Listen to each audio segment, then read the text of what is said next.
जमात इस्लामी जिला कायदीन के तहत कायम अल-खिदमत मेगा सेंटर बहादुराबाद के दौरे के मौके पर मीडिया से गुफ्तगू करते हुए अमीर जमात इस्लामी कराची हाफिज नईमुर रहमान ने कहा है कि वफाकी और सूबाई हुकूमतों की चपकलिश में अवाम पिस रहे हैं। तो कौम क्या, आप कहते हैं फौज और आप एक पेज पर हैं, आप एक तकरीर करते हैं, 4 घंटे बाद कोर कमांडर का इजलास होता है, वो दूसरा अमल हो जाता है। आप कहते हैं लॉकडाउन नहीं होगा, कोर कमांडर के इजलास के बाद फैसला होता है लॉकडाउन होगा, फिर आप खुद कर रहे होते हैं लॉकडाउन। तो ये आप क्या नक्शा पेश कर रहे हैं कौम के सामने? आपकी अपनी पार्टी के लोग मुख्तलिफ बयान दे रहे होते हैं।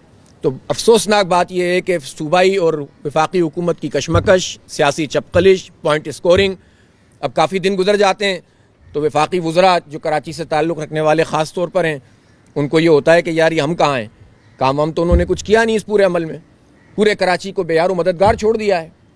कुछ नहीं हो सकता था तो मतलब कुछ कचरा साफ़ करने के लिए ये अपनी इत्तेहादी जो MQM है उसके लिए उससे कुछ कह देते, और नालों की सफाई पे जो पैसे ज़ैदी साहब ने लगाए थे उसका तो मैं हिसाब अभी मांग भी नहीं रहा। लेकिन जब कुछ वक्त गुजर जाता है तो ये तुलू होते हैं और अपने मखसूस अंदाज में गुफ्तगूएँ करते हैं और लोगों का वक्त ज़ाया करते हैं। हैरत और अफसोस का मकाम है कि सूबाई हुकूमत के पास फॉर्मल और इनफॉर्मल लेबर का डेटा तक मौजूद नहीं है और वफाकी हुकूमत बेनज़ीर इनकम सपोर्ट प्रोग्राम को एहसास के नाम से प्रोग्राम चला रही है, जिसमें ज़रूरतमंद और मुस्तहकीन को कोई रिलीफ नहीं मिल रहा। बात यह तय हुई थी कि लोगों को मुलाजिमतों से नहीं निकाला जाएगा, लेकिन बड़े पैमाने पर लोगों को निकाल दिया गया है। अब जब उस पर शोर उठा, बात हुई, तो अब ये कहा जाता है कि नहीं, उन सारे लोगों ने कहा है कि हम रख लेंगे।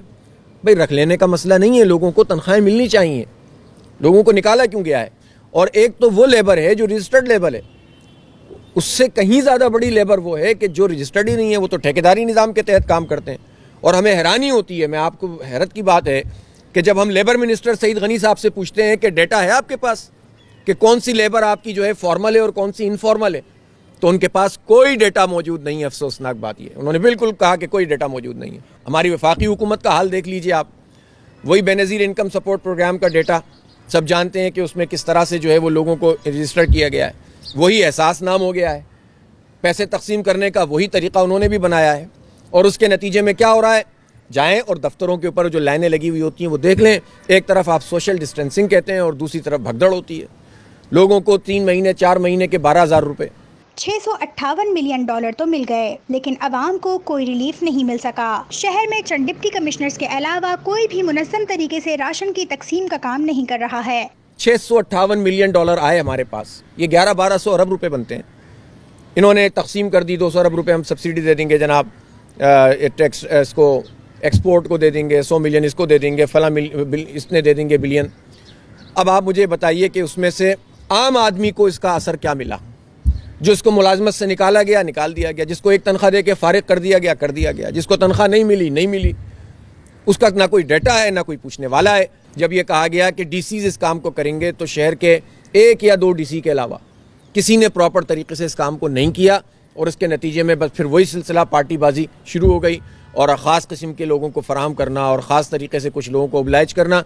बल्कि ये तक शिकायतें आई कि सिंध हुकूमत के जो राशन थे उसमें जितनी मालियत का वो राशन था उसके आधी मालियत का निकल रहा था। उसमें तहफ़्फ़ुज़ फराहम करना, इतने तहफ़्फ़ुज़ की बात जो कर रहे हैं, मैं मुराद अली शाह साहब से क्या मैं भी हाथ जोड़ूं उनसे कि भाई आप आवाम से हाथ जोड़ रहे हैं, हम आपसे हाथ जोड़ कर बात करते हैं कि भाई आवाम के तहफ़्फ़ुज़ के लिए आप लॉकडाउन का कह रहे हैं ना, हम ताउन करते हैं, लेकिन जो जिम्मेदारी डॉक्टरों को तहफ़्फ़ुज़ फराहम करने की है उस पर कौन हाथ जोड़ेगा आपसे? उन्होंने कहा कि जमात इस्लामी और अल-खिदमत के तहत शहर भर के सैकड़ों मकामात पर मराकज़ कायम हैं। अल-खिदमत के कारकुनान रज़ाकाराना तौर पर काम कर रहे हैं। हमारे जुनैद मुकाती साहब हैं, इन्होंने बड़े बेहतरीन तरीके से 3 मरतबा ये यूनियन काउंसिल के चेयरमैन मुंतखब हुए हैं, और अल्लाह का शुक्र है कि इस वक्त भी ये चेयरमैन है और इनकी अपनी UC में जो मुमकिन हो सकता है, ये रोना नहीं रोते कि मेरे पास इख्तियार नहीं है, मेयर रोना रोते हैं, ये नहीं रोते, और ये अपना काम करते हैं। इसी तरह जितने हमारे चेयरमैन हैं, चाहे वो जिनका ताल्लुक वेस्ट से हो या ईस्ट से हो, किसी भी जगह से हो, साउथ से हो, सब अपने अपने हिस्से का काम कर रहे हैं। IG साहब के पास भी हम गए, वहाँ भी हमने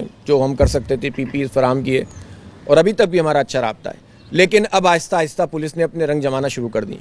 कभी वो मस्जिद में घुस जाते हैं और कभी जो है वो लोगों को पकड़ पकड़ के गिरफ्तार कर रहे हैं। ज़ाहिर है कि जो वर्कर जिनके पास ऑफिशियल लेटर्स मौजूद हैं, ठीक है, मजमूई तौर पर ताउन है, लेकिन ऐसे वाक़यात अब पे दर पे आना शुरू हो गए हैं जिसमें लोगों को पकड़ रहे हैं, गिरफ्तार कर रहे हैं, जो लेटर दिखाते हैं उसको भी जो अपनी शिनाख्त करा दे उसको भी, तो ये बिल्कुल सही तरीका नहीं है। थानों में बंद करना, इन हालात के अंदर लोगों को तंग करना, तो ये पुलिस भी अपने आप को दुरुस्त करे।